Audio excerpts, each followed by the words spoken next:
Week 1 of the college football season officially in the books. I'm Lauren Sisler, Cole Cubelic, SEC Network analyst. I know you got a little smirk on your face because today we're going to give you the opportunity to share your opinion about some of the hottest takes, some of the hottest things going on around the SEC. And you know, it's week 1. A lot of people might be jumping the gun a little bit, talking about this coach is on the hot seat, this coach has salvaged his job, this team's going to the SEC championship. I want your opinion. What do you make of all this hype that surrounds the SEC right now? Well, it's normal. It's what we do. We always overreact because, well, first off, there's not a lot of information for us to base our opinions on. We have one game for all these teams, so it's difficult to go out and say, all right, I'm going to formulate an opinion on this big body of work because we don't have it. As far as the coaches go, to me, it's unfortunate because college football should be about the players. And you look in this instance of Texas A&M, ugly loss, not a good loss.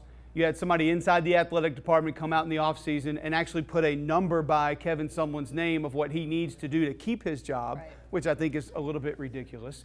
And oftentimes I'll say I don't like to talk about what number a guy should have to get to because if somebody says Gus Malzahn should win 8, well, if he gets hot late and they had some injuries early, beats Georgia and Alabama to get to 7, I mean, are you automatically firing him?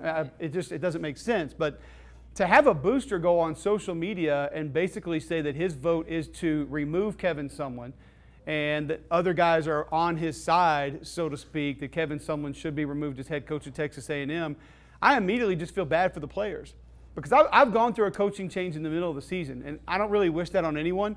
And the worst part is after that. When you get a new coach that comes in, basically their life mission is to run off as many of the old guys as they can and to completely change your mentality and change you physically as far as what you'll be the next season. So I don't like the fact that someone wants to come out who just because their pockets are loaded, talk about a certain team, talk about a certain coach and say, this guy should be gone, this guy's not staying, this win or this loss is not acceptable. To me, I feel bad for the players immediately because they have to answer those questions. You don't think their parents or friends or kids on their way to class are asking them about that? Did you see what so-and-so said? Did you see this? What's going to happen to your coach? How do they know what's going to happen to their coach? So it's a distraction, and it takes away from the team, which takes away from your ability to go out and win football games. And I would assume this booster's ultimate goal is to have his team win games. Right. I mean, maybe it's just to have control and tell people what to do. I don't know. But if it's to win games, you would want to do what's best for the players. Because ultimately the players go out and win games. Win the games, so, right. Yeah, I mean, it's almost stabbing yourself in the foot. I think you make a great point. It absolutely affects the players, the mentality, the mindset, and obviously it can carry over and have that domino effect week 1 to week 2 to week 3 and onward and so forth. Why do you think all these super uber wealthy rich men want to be so involved in college football? Do you think it's because they never played?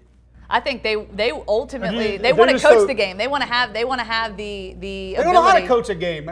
Right. They don't know how to coach a game, but they want to have the say so. They want to basically be the president of that team. You think they're so president used and CEO. Right? They're so used to having that role in their day-to-day life because they probably own their own company right. or their daddy owns their own company, and they're just used to telling people what to do.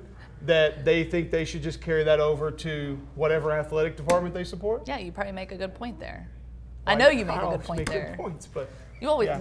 I just always found it interesting that, I mean, if I had a ton of money, let's say that lottery up in Tennessee, whatever it was, 800-something million a few weeks ago. If I hit that, I'm not rolling down to Auburn like trying to tell the president and the athletic director what to do. I got other things to spend my money on. What would you spend your money on? Getting out of here. Getting out of here. Vacations. You going to buy an island? That's what everybody says they're going to do if they get that kind of money. I think I would just probably get like a NetJets membership and not even know where I was going. Just get on the plane and say, we're going to Rio or we're going to Hawaii and spend until we got tired of it and then go somewhere else. Pack up the baby cubes. Let's go.